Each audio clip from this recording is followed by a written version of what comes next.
Hello and welcome to Daily Dulcinea. Today is July 14th, 2008. Today we'll discuss or celebrate rather, the birthday of Woody Guthrie, as well as look at one of our columns, The Way to Work. Liz, can you start us off on Woody Guthrie? Yeah, Woody Guthrie was born today in 1912, and from a very young age he began learning about folk music and folk culture, not only his own but Scottish folk tunes and Indian folk tunes that his father taught him.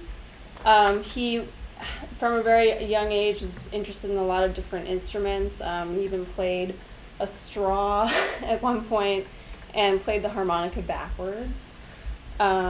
He decided to write This Land Is Your Land as a response to God Bless America, which he felt wasn't exactly depicting the inequality of land and wealth that he witnessed growing up in Oklahoma. So that was sort of his most famous song, and just one of many political songs that he wrote throughout his career. And Liz, do you know how he compares, or how people feel about him in comparison to other major folk singers like Bruce Springsteen and Bob Dylan? Yeah, I think they're definitely kind of considered in the same category.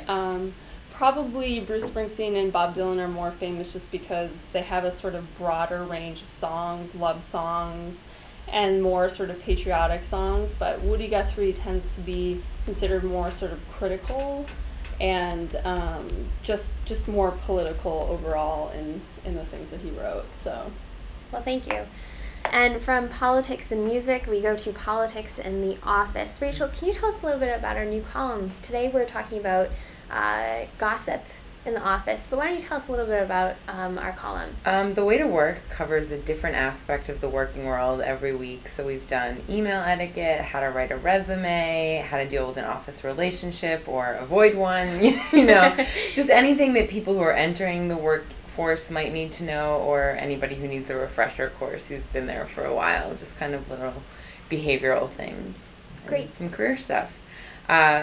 Career stuff you don't want to do, office gossip.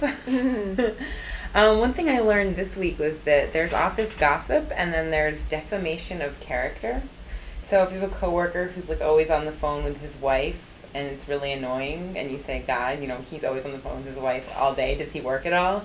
That's gossip. But if you say, oh, I think he's cheating on his wife and he talks to his mistress all day when he's here, that's actually defamation of character. And it's illegal. I didn't know that until I read your column. I know, right? It's like, so if someone wanted to say, so-and-so has totally ruined my life at the office, you could go to court. So, yeah. You better watch it. That. Yeah. And did you, while researching this, did you find any tips for people to avoid those traps? Actually, the best advice I found was that if somebody is constantly hitting you up with office gossip, you can actually respond by just saying, so what are you going to do about that? That's great. Really saying it's not gossip anymore. Yeah. If you don't like this person, you should try to find a solution instead of complaining to me at the water cooler. And continuing it. Right, exactly. And that really says, I'm not receptive to this. Right. So that was cool. And then there was another funny thing at this one office. They wanted to have this initiative to stop office gossip. And so they called office gossip the anaconda because it strangles you. And they did all these training things, and they gave all the staff baby beanie bag snakes.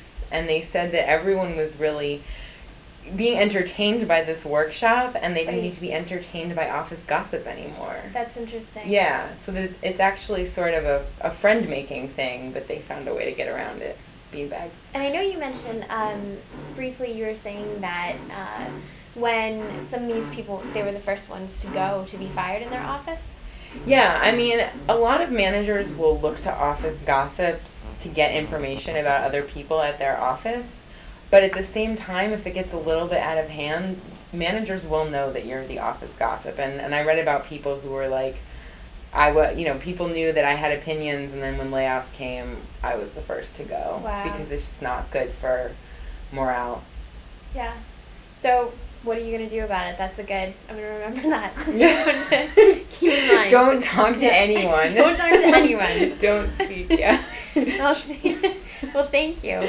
And for more information on these stories as well as others, please visit us at findingdulcinea.com, and we will see you here again tomorrow. Thank you.